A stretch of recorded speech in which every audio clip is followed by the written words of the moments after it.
How many industries has Amazon completely ruined in the last 20 years? Well, I mean, I guess ruined is a pretty strong word. They would argue made more efficient, made better for customers. Start with shopping, obviously the big one, book selling, a huge, Amazon by some measures is selling 1/3 of all print books. We've seen reports recently that authors and publishers think that it should be subject to antitrust scrutiny. You, of course, have enterprise software, reading devices, the list goes on and on. So Jeff Bezos, obviously, again, you are the best biographer he has so far, although his wife might dispute that.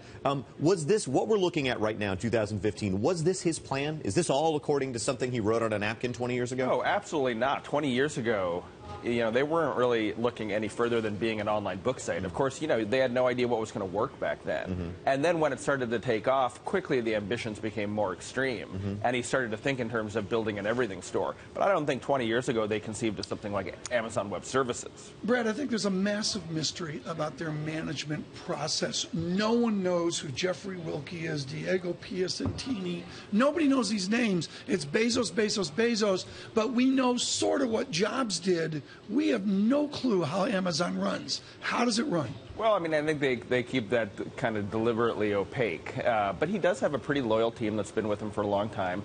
As you mentioned, Jeff Wilke runs basically the retail business right now. He's probably the guy that maybe one day succeeds. Is Bezos good at delegating authority?